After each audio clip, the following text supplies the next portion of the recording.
Where you're from and where you were born. Well, I'm a New York Stater, born in Western New York and lived most of my growing up time in the Adirondacks up on Lake Champlain. Beautiful country to grow up in. It was a very beautiful country. How did you end up out here? Well, let's see. Well, I went to Hamilton College. My father had graduated from Hamilton in 1896, and I graduated in 1940. And I was fortunate enough to get we had no money. My father was a Presbyterian minister and a philosopher, great man. But I was fortunate when I graduated from Hamilton to get the one science fellowship, the Root Fellowship in Science, which provided a year of graduate study.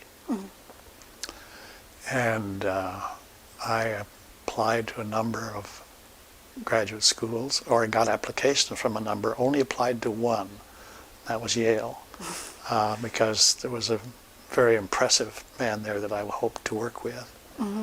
And so I went off to Yale and finished my degree, my PhD in 1944, and got my degree at Yale, as I say, back in the late Jurassic when there were still some dinosaurs on the faculty.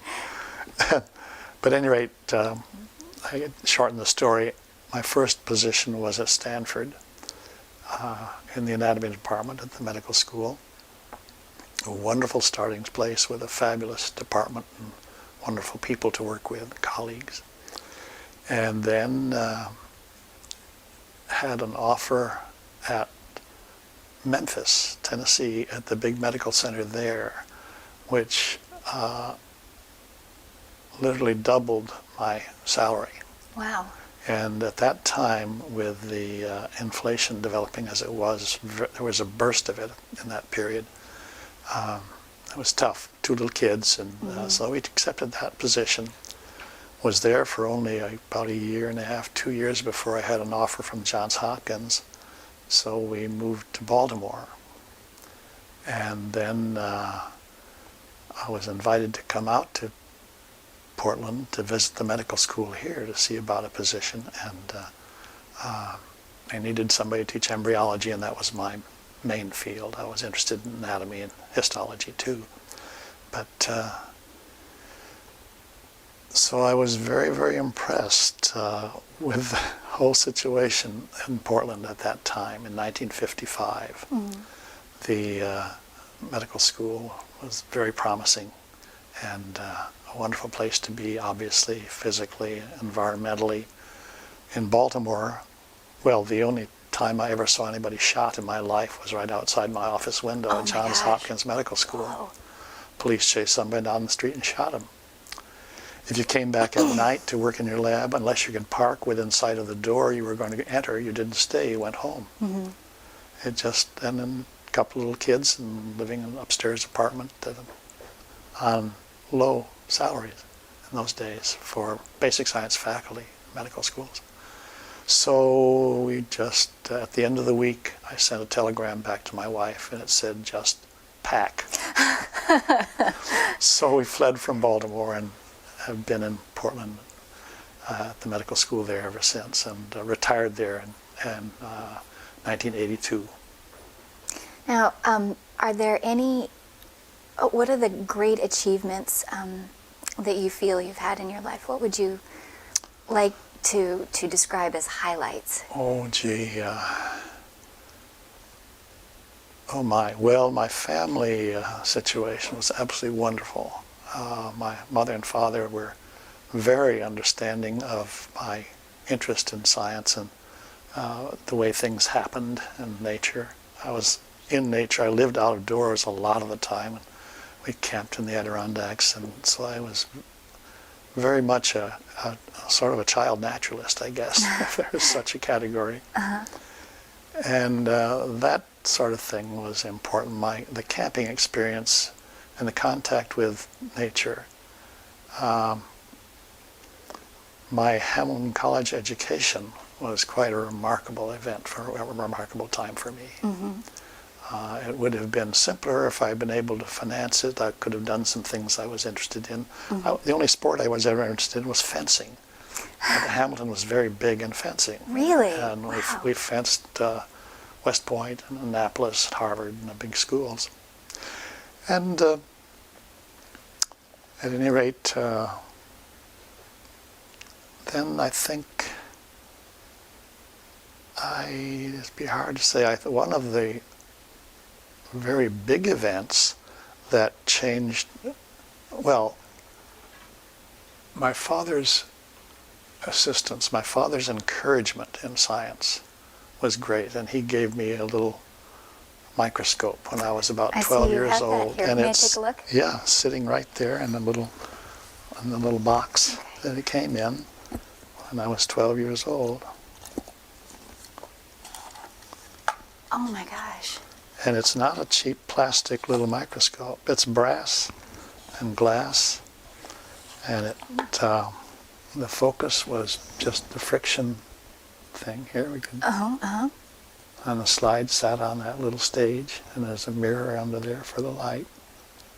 Very cool. And there's no, at this point, it would take some cleaning up and fixing up to use, but it is really a functioning little microscope. So tell me about the things that you used to look at under Oh. the microscope. Well, I took it to camp the first year I got it. And we were camping out in the Adirondacks, and I looked at everything under the sun. Mm-hmm. Everything. The water in the pond that we were camping on, I squeezed pieces of leaves and algae and mushrooms and all kinds of things under that, in that microscope. And that had a great impact. It really did. I think it's pretty obvious how it could for a kid, who was already interested in science. And I saw some things that would take too long to describe that really were very, very impressive. Fern spores. I scraped fern spores off the underside of a frond, put it in the water under there. These little things that looked like footballs and looked as if they had a little spring wound around one side. In fact, that's what it was. When the water dried out, this little sporangium popped open. All the spores flew out Wow. of the thing while I was watching. Oh my gosh, that's great. Anyway, those things are big. And actually, another most important thing I ever did was, I think, to do the beach bill in Oregon. In the way of I published some papers and wrote a textbook, histology, but the important thing, I think, I've done what I could for the world and the people in it, and I think the most important thing really was that start the Battle of the Beach Bill here in Oregon.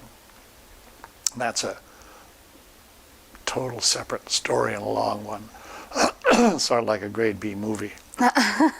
But anyway, that's a side issue here. Okay. Well, you've been telling me a little bit about your father and how he was a minister, and he was very philosophical. But at the same time, he really supported your Yes. love for science and your exploration. And I've heard that you have a story that kind of combines a love for science and a spirituality about a whale. And I was wondering if you could yes. maybe Well, tell me that story. That's a very major event in my life. Occurred, about 45 years ago, I would think, anyway. And at a time when the Oregon coast was quite a different place, a lot less modified and and really wild and beautiful. Also, it occurred before there was a lot of interest in whale watching. There was very little of that. And at that time, to me, up to that point, to me, whales had just been another animal. Nothing special about them particularly.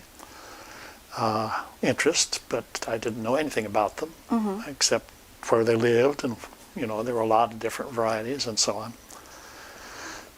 Well, this was down at Depot Bay on the coast, south of Depot Bay, about maybe a quarter mile, a little less, in an area which at that time had one house in the half-mile stretch of the town, south of the town, but the South Point. Between South Point of Depot Bay and Whale Cove, there was one building, one house. Wow.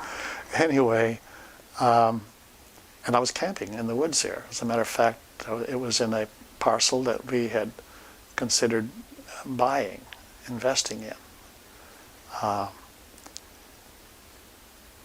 And I had my little dome tent in a clearing. I had a little place to build a fire and to cook, heat my food.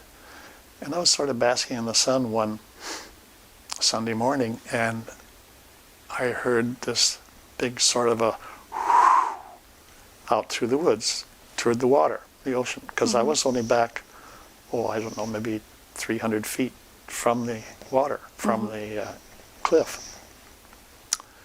And so I went out through the trees to the front, across the little grass strip, and at that point the shore was rocky.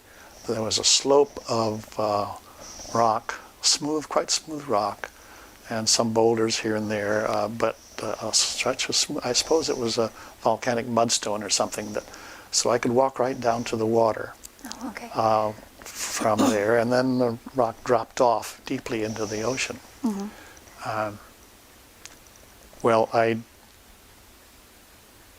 as I came over the edge, I saw out, I don't know, a few hundred feet out in the ocean, in a kelp bed, there were some whales, 4 whales. I could tell there were 4 of them right away. And I walked down the rock toward the water. One of them, as I came over that little ridge, must have seen me. Their vision isn't very good out of water, but one of them must have seen me, because by the time I got down to the edge of the rock, one of them came up to that rock and a big one, and rolled up on its side and looked at me. So I stood there. It came closer to you? It came right up to the rock? Yes, it came right up to, it was as close as that camera. Oh my gosh. Wow. I stood right there. The water was deep right there at that drop-off. And it rolled up on its side and stared at me with that big eye. Oh my gosh, how big was the eye? Well, the part that showed was maybe, 4 inches across, or 5 maybe, something like that. But I could see, it was a gray whale. I didn't know that at the time, but I could see the barnacles on it and the little parasitic, I'm not sure what, they're not crabs, they're called crab, or called whale, called whale lice too, because they live there on the animal. But here that animal was staring at me. I could hear it breathing. It was a beautiful day.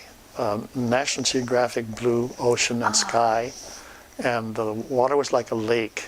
Ordinarily there's some surf along in there, but there was a little offshore breeze, and that's fortunate too, because whale breath is not exactly pleasant. I bet. So it blew. It was an offshore breeze, but it was hypnotic. I was frozen right there. I couldn't believe what was happening in the first place. It was amazing. But what got me was the feeling about the look. Of course, an expressionless face, didn't have a face that I could see an expression on.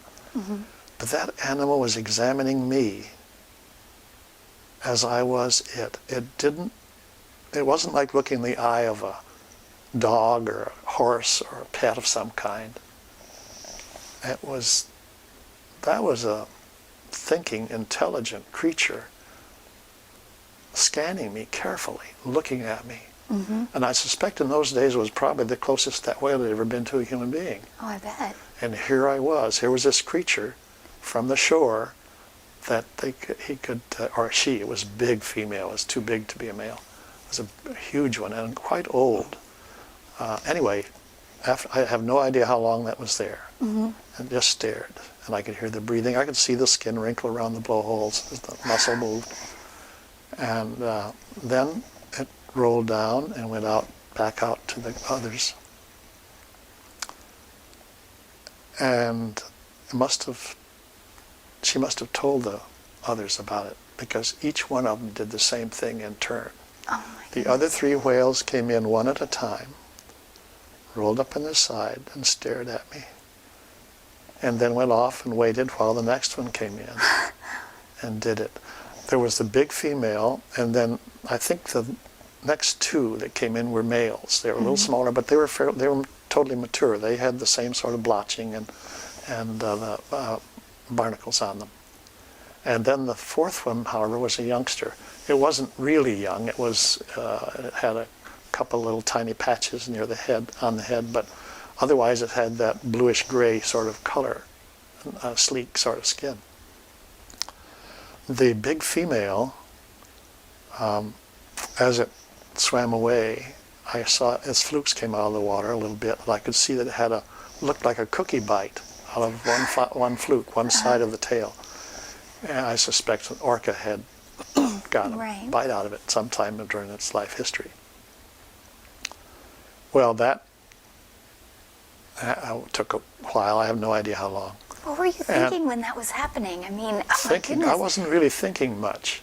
I was just totally astonished and hypnotized by the whole situation here. These monster animals, and they did it again. They did the same thing several times that day. I didn't go have lunch. I didn't go anywhere. I stayed there all day until it got dark. And I don't know, they went through that routine. It was a research team. They were studying. Once that was happening.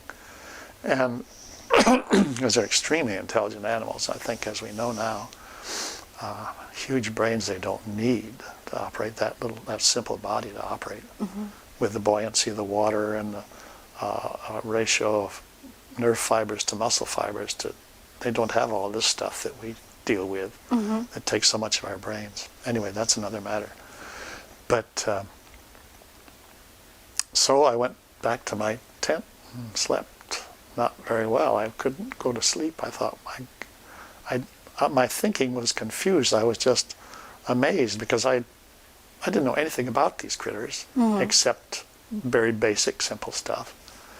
And here these animals are behaving this way and examining me.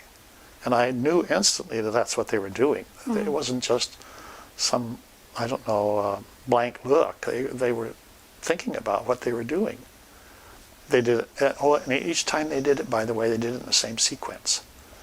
The big one, and then the two others, and then the youngster at the end. There's some order, structural order in that group. Well, the next morning, I went out right away. Right. There they were, still there. Couldn't believe it. The same routine went on. They were really interested in me. And they apparently they weren't all there, by the way, each time. They all went through the routine in the same sequence. But I think a couple of times one of them must have been off feeding between the visits because they need a lot of food, about a ton a day. And what is it, they need 38,000 calories or something like that a day. I think that's right. At any rate, that went on through the day again. The next morning I didn't get out there. I assumed everything was quiet and they were gone. But no. They wanted me out there. They did lobtailing, whacked their flukes on the water, and they blew and splashed around it till I went out there. Wow. They must have thought that somehow, figured out that I belonged to the land there. I was part of the setting. And I don't know whether anything like that behavior has ever been recorded before or after. Some of the studies that have been done down in the Antarctic off of South America, Tierra del Fuego, may have picked up things of that sort. But this was really astonishing. The next day they were gone. And I think they are quite in demand in public meetings among the whales with all this research they had done on this one creature that they had a chance to do. Well, psychologically that, got into me somehow that, well, one thing I did want to do, I wanted to talk with them. I wanted very much to communicate because I had a hunch they wanted me to communicate with them. Now, did you feel a connection with them when you were wanting to communicate? Well, Like, the connection was, well, not, well, I'm not sure how one would describe that. There was a feeling of urgency to communicate somehow, and that was, I had a very strong feeling that they were wanting that. mm-hmm. I heard no sounds, and I made some noises. I called. I didn't know what to do. Right, right. But that event changed my life. The way a lot of things, and the way I looked at a lot of things in nature, and my whole outlook on the animal world was totally altered by that experience. Can you go into a little bit more detail about that? Well, when I got back to Portland, I promptly started looking into reading about whales, Mm-hmm. and learning as much as I could about them. And actually, at that time, there was a whaling station in Hammond, right here Mm-hmm. near Astoria, the mouth of the Columbia River. And I got interested in my reading in how whales could dive so deep and be down so long. What was their physiology that made this possible? And at that time, there wasn't a lot known. There were some classic books on the matter, but a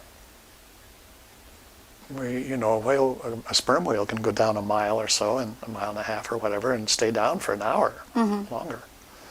And the heart rate goes down to about 1 beat a minute. Wow. And that's, no human heart could survive Right, right. that sort of timing. And it is known they have oxygen storage systems involved, but they can stay down for an hour. And there haven't been enough physiologic studies possible to know really how that's managed, except in concept, Mm-hmm. theoretically. We wondered, up at the medical school, and my students wondered about if they had some sort of a metabolic change. Cardiac muscle might go into an anaerobic glycolysis during that time.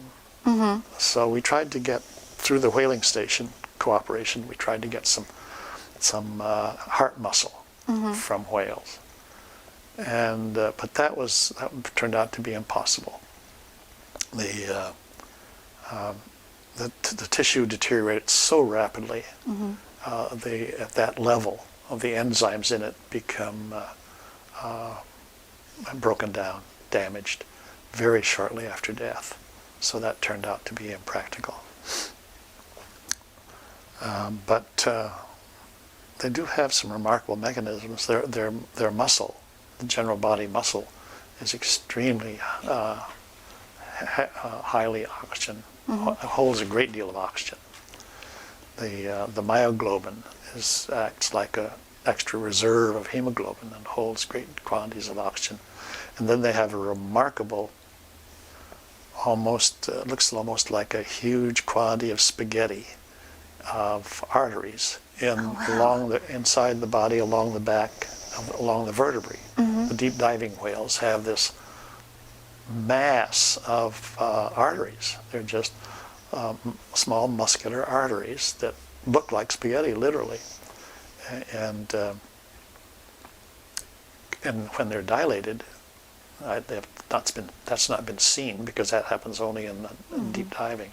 When they're dilated, they must hold a huge quantity of blood, a storage, sort of a reservoir. Mm-hmm. And they're small arteries that have muscular walls. So as they contract, they would force this extra blood into the general circulation and help to take care of the problem. At any rate, they're just remarkable animals, and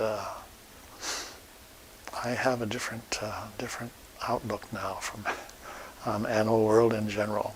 So- And you know, there's a, I'd sort of like to finish off here basically with a quotation, if I might. I think I can recall it. It's one that I've used, I have read to every class in any biological matter that I've talked with recently, in years. When I've talked about whales or about the intertidal zone ecology or the animals in the food web or a lecture on the Columbia estuary or wherever involving complex animal interactions. I've finished the talk with this quotation, which I've never memorized it, but I've used it so often that I think I can go through it reasonably completely. It's from a little book that I read a number of years ago. It was given to me by a good friend, called The Outermost House by Henry Beston, sort of philosophical writer who spent a year in the outermost house on the beach in Cape Cod in 1928. And he wrote somewhere along in the book, I found this quotation. He wrote, we need a new and wiser and perhaps more mystical concept of animals. Remote from universal nature, living by complicated artifice, man in his civilization views the creatures through the glass of his knowledge and sees thereby a feather magnified and the whole image in distortion. We patronize them for their incompleteness, for the tragic fate of having taken form so far below ourselves. And therein we err and greatly err. For the animal shall not be measured by man. Moving in a world older and more complete than ours, they move finished and complete, gifted with extensions of the senses we have lost or never attained, living by words we shall never hear. They're not brethren, they're not underlings, they are other nations, caught in the net of life and time with us, fellow prisoners of the splendor and travail of the earth. Wow. A wonderful little book, a great saying. That's a lot to think about. There. Sounds That's my story. sounds pretty great. Can I ask you a couple more questions before we're done? Yes, surely. One of the questions I have is, it sounds to me, especially from that quote at the end, the idea of looking at these beings as equals, but an entirely different different perspective and mindset. A different, totally, yes. Well, very few humans really look at themselves as animals. And that's what we are. Right. You know, we are animals. We are mammals. The whales are mammals. They have all the characteristics, physical characteristics that we do. They've been around for a very long time. You know, the oldest ones were Paleocene were perhaps 50 million years ago. They have a huge genetic history, and they are. Well, they and as I mentioned, they have brains they don't need to operate this body. The sperm whale brain is 20 pounds. Ours is 3. And in proportion to the body weight, of course, that 20 pounds is not huge. But dinosaurs got by with a walnut-sized brain, a lot of them. Right. They had huge spinal cords which managed their reflexly control their balance. They had to deal with gravity The whales are supported by the ocean. They can become as large as they want, as evolution takes them. And they don't have, as I mentioned, all this fine discriminatory stuff that we do that takes so much of our brain. A lot of their brain is auditory. There's no question about that because they depend heavily on sound, as you know. And but they're very, very, very intelligent, and they may very well be, with their long history and the way they behave as youngsters and learn and develop, they may very well be the most intelligent critters on Earth. They can't manipulate their environment. That's why they're still around. And they're perfectly adapted to living in the ocean. Perfectly. Their behavior is kind of fun. They live in the ocean, but I think they kind of leap out of it once in a while. Some of you may have seen, some people may have seen the whales, particularly around Hawaii, where the humpback plays and cavorts. That's where the humpback goes from the Gulf of Alaska and the Bering Sea to have their young, just the way the grays go down to Baja to have theirs. And they breach a lot. They leap out of the water often. And I think those whales leap out of the water for the same reasons we leap into it. We enjoy swimming in the ocean. And I think they enjoy jumping out of the water once in a while. A totally different environment, a different world for them. And, well, I don't know. I see a lot more other animals too have their own levels of intelligence, as Beston said, gifted with extensions of the senses that we don't have at all. And I don't know, it's a little difficult to articulate about these matters, but I feel very close to them, to the animal world. I don't look at myself the way I did before, as a superior creature, a different creature, but not superior. I think that's to me as an important thing to realize. Absolutely. And Well, did you, when you were having this experience, was that really when you, did you suddenly feel that you were part of this bigger picture, that you were one little piece in? Well, I think with the background I'd had, at Hamilton College, the people in biology there, the department chairman was the president, I think, of the American Society of Zoologists. Earl Butcher who taught me embryology and histology. Eventually was a dean down at NYU, New York University. These were far ahead thinking people. And I think I got a inkling of that feeling at that stage, probably. That, and in graduate school too, at Yale.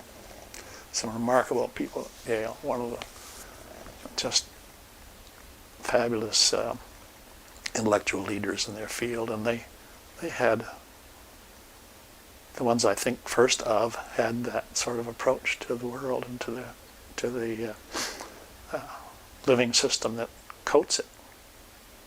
Okay, now my next question is kind of a two-part question, and that is, from this experience, did this give you a greater appreciation or love for the coast? And also, and the second part of the question is, what actions have been spawned from that? Well, actually, my start at getting interested in the coast was basically my interest in embryology. Some of the research that I started to do, didn't get far into, was based on some ideas that were common at the time that there was some relationship between embryonic cell behavior and cancer. Mm-hmm. And I was very interested in embryology, and one could get eggs from laboratory animals now and then, a few, from rats. One could occasionally get a human egg that happened to be in a uterus that was removed surgically for some reason, or an oviduct. But sea urchins, you could get millions of eggs in one beaker, Right. and all of them exactly synchronized in developmental stage. And at the level of the behavior of embryonic cells and what was happening in embryonic cells and eggs, there were essentially no difference between sea urchin egg and a human egg. The genetic code hadn't yet decided the form of the future creature that was going to develop from that egg. And so the processes are all the same, and an egg is an egg, for that matter, in any creature. And they're all basically a mix of the same biochemical processes exactly in all eggs. There are very few differences that may be related to later specializations that have been turned on by early genes. But I don't know. That's the sort of thing I think that I found, and so I investigated the coast and found the number of sea urchins incredible. Some places, Right. wonderful. The situation is not the same yet here, like it is in Japan, where they're all their sea urchins are gone, harvested. Some of the richest sea urchin beds in the world were there. But when I was at Hamilton College, I had a scholarship for one summer to go to Woods Hole in Massachusetts, which was the leading marine biology laboratory in the world. And I got to see sea urchins there, but they were fairly sparse. It was not common to find them unless you really went searching for them and went into certain areas where you could find them and take them. They were used for research there for many, many years.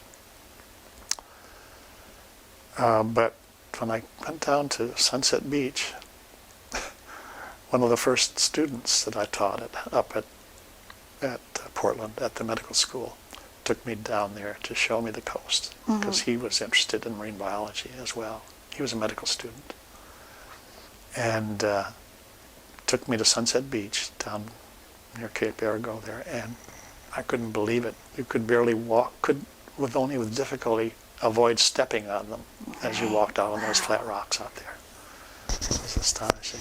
And then I saw at Woods Hole, the largest chiton I think I saw was Chaetoplura, maybe 1.5 inches long, the only one I ever saw there. The first chiton I saw in Sunset Beach was cryptochiton. Right. Almost a foot long. Great big red thing crawling around in the rocks. Right. Well, I got interested in the coast instantly, and actually that's what led me to be considering the property at Depot Bay where I was camping, and where this event occurred, the whale event. So that's the sort of thing that kept me to the coast, and now of course I live here, for heaven's sakes. Right. Right.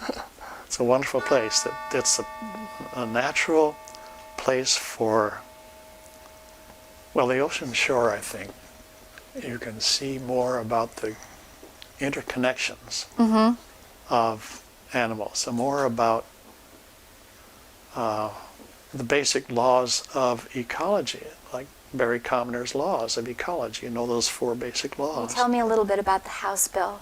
That. Coast Oh my. bill. Well,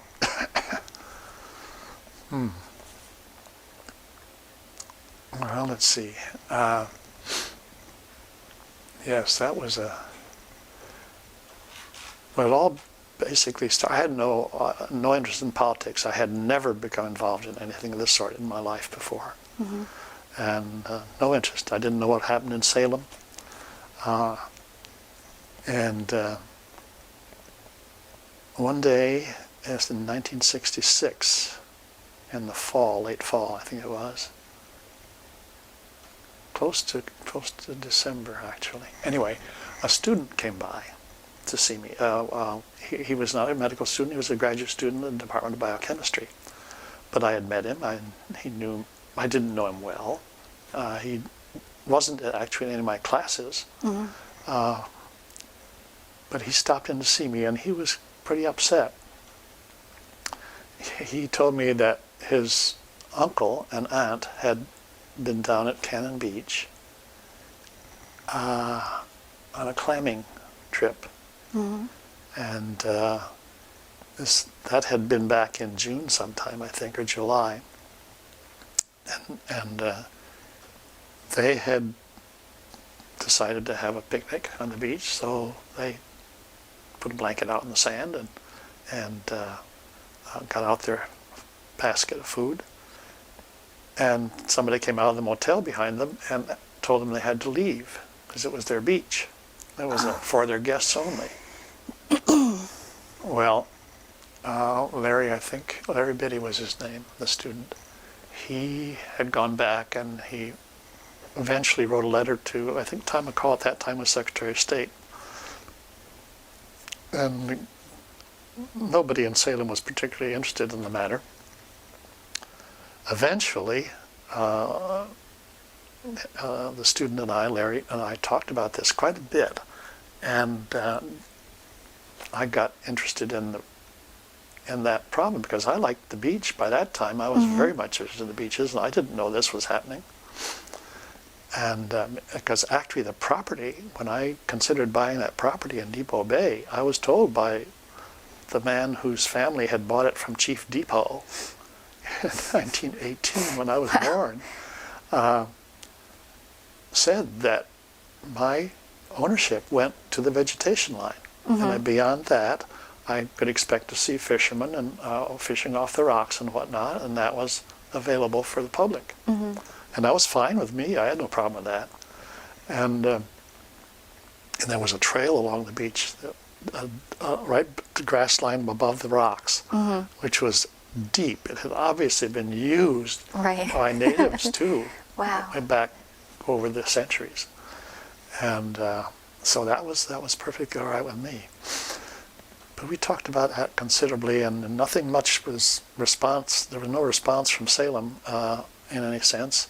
And then one day, when the legislature was in session, 67, we went down to Salem.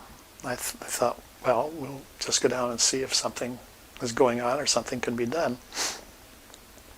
So we went down, talked to people in the legislature, and went to the bill room, where you can check out copies of the bills for the whatever, and asked the woman behind the counter if there was any, was there any bill concerned with the public beaches. And she said no, nothing in the index at all. But there was another clerk back there putting bills out on the top and said, actually there is one. She came out and said, yeah, there's one somewhere, but it's kind of oddly classified. It's in the index under public interest in land or something like that. Might have been highway rights of way or parking lots or whatever, I don't know. But and she said yes, and it had a hearing this morning, maybe the last one, permissible. And Mr. Bassett was chair of the committee, and I think he's still down there in the hearing room, although he may be getting ready for lunch. Why don't you go down and see if he's there? So Larry and I went down. Actually, it wasn't Larry this time, because when he had a big experiment going on in his lab up in the hill, and his wife and I went down and did this. So Diane Biddy and I went down the hall, and sure enough, everybody else was gone and from the room, but Sidney Bassett from Grants Pass was there working on some papers, and he welcomed us in and was very interested in hearing from us. He said, we just had our last permissible hearing by law this morning, and the group's going to get together right after lunch, and that'll be the end of the bill. He said, there is a bill that you'd be interested in. And why don't you come back? and we'll see what can be done. I've heard nothing from the public. So after lunch, we went back there and sat in the back of the room, and there were people came in and sat down. There were about, maybe 18, 20 people there. All of them, turns out, from motels and developers, every one. And so when Sid came in, and he pounded his gavel, brought the meeting to order, and he said that we had our last hearing this morning on House Bill 1601.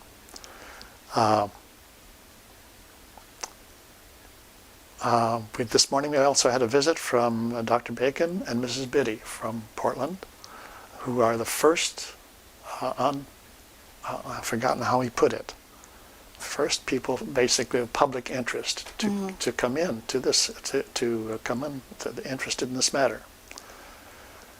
And so I am going to ask the Speaker of the House for permission to have extra hearings. And you could just hear everybody in the building, in the room, turned around and looked at us. Right. You could hear them cursing. I mean, mentally. There weren't any words said, but you could hear what was thought, what was being thought. Well, the word got around the Capitol right away, and Bob Straub, who was then state treasurer, set up a press conference for us not the next morning, but it was 2 days later. And every station was there, and it was, I don't like that sort of thing. I sat inside the window in Bob Straub's office. This treasurer's office is an inside office in the center of the Capitol there on the first floor, or was. And I could sit inside. This was set up in the hall. The table and chairs were out there, and all the cameras were there. And I could sit on the desk inside and peer out through the Venetian blinds and see the back of Bob Straub's head and Larry's head, and I forgot, somebody else was there too. There were 3 people. And I could just sit there and watch and listen to what was going on and not get stuck in that sort of stuff. I don't like that sort of thing. I don't enjoy it. And then from then on, it really burst out. So our job was to rouse people up. And so we did. A lot of things happened. We got letters to the editors.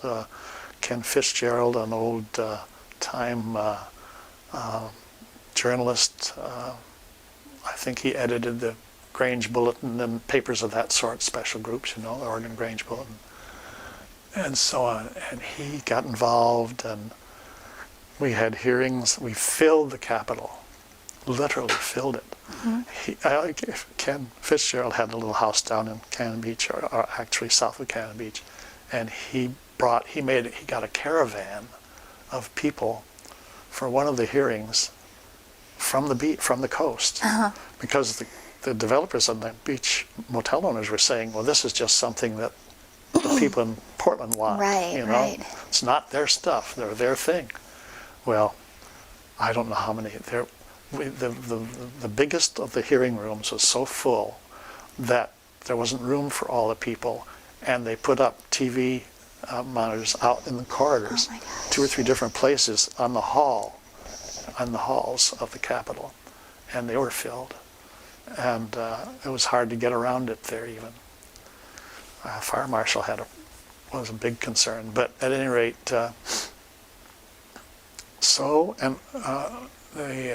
one very interesting and effective thing, and I don't know where there's a record of this in any way. KGW at that time had a very remarkable man as the newsman, Ansel Payne. And I think he was one of the owners of the chain. He was, at that time, the chairman of the Oregon Higher Education Commission, or whatever it's called, and a very active public citizen. And he had, on Thursday evenings, he had an editorial a few minutes after the news, 11 o'clock news. We went and visited him, and he was extremely sympathetic to the whole idea of public beaches. And so he said we chatted with him, and he asked some questions and whatnot, and then he said he would do a little something in the editorial following night. Mm-hmm. So I didn't happen to see it, but people told me about it. The news went on, and then a little music came on as the news broke, and before he actually came on, and the picture changed, and here was a picture of Haystack Rock with fences drawn on the picture. He had an artist draw fences on the beach, down to the water, the way they are in Maryland and New Jersey and whatnot. And it looked so real. It was everybody, thousands of people knew Haystack Rock. Right. And here were fences. And then he came on. There was no indication of what it was, except there was this picture. Mm-hmm. And then he came on and said, if you don't want this to happen in Oregon, get in touch with your legislator. Of all of the things that happened, I think, in the public, I talked on all the TV things, and I went around the state and gave talks to groups, and on one of the early radio talk, probably the first radio talk show in Oregon, was some character whose name I've forgotten, had a station down in Woodburn or something like that, for heaven's sakes. And at any rate, the public responded. It was the largest, by actual count, the largest public response that had ever occurred to an issue, a legislative issue in Oregon. Over 35,000 letters and telegrams. And Mr. Bassett was so pleased. He came in with the mail in bushel baskets and set them in the hearing room. Well, I have to tell you, my mom is an Oregon born and bred child, and I am as well. And my mom has always talked about how proud we should be that we have public Oregon beaches. And I just always assumed that it was, something that had been made a decision, at the turn of the century or something. Having been born in the early 70s, the beaches have been public my entire life. Yeah. But I mean, it's so amazing to me to know that this is, so relatively recent. And well, there was a precursor. Oswald West, in 1913, wrote a bill, or had I guess he actually sponsored the bill. It's the shortest bill in the history of the law in Oregon. It, I think, is 2 sentences, and it's made the beaches a public highway. And that was really the basis for our belief that it ought to be, it could be. The problem was, what was the boundary? Right, okay. And it had to be what the motel and developer people wanted, of course, was to have it under the tide. Right. On the wet sand, just what you could get to when the tide was out, through their property.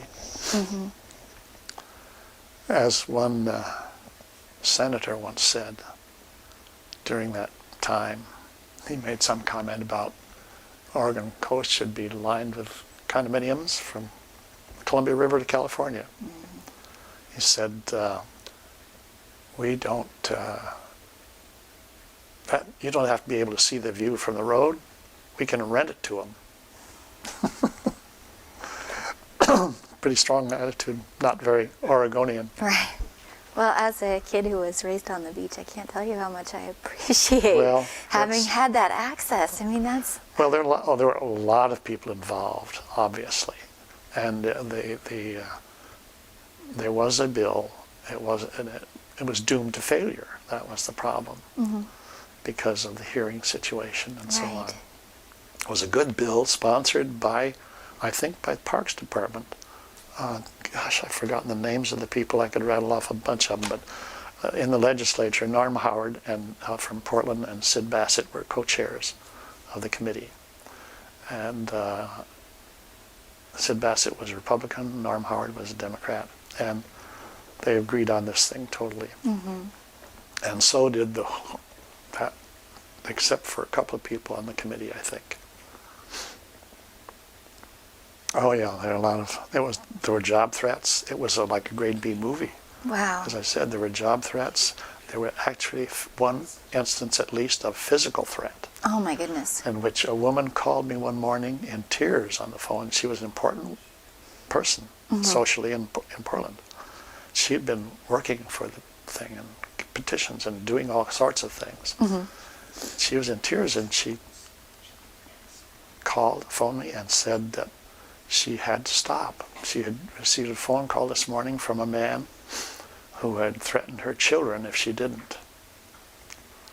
She said his voice was quite different. She described his voice. I knew who it was. Wow. As somebody who has loved the coast for a really long time, to somebody who really loves the coast and feels very passionate about it, can you give me any advice? What do you think is really important about knowing about the coast, about being involved? Well, for one thing, I think it's the place where you can most easily see how the world works.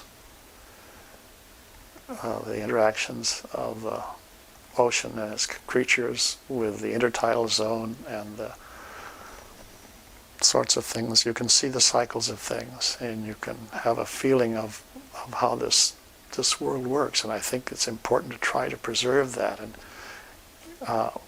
we've lost so much of contact with nature. Well, as Beston said it, we live by complicated artifice. Right.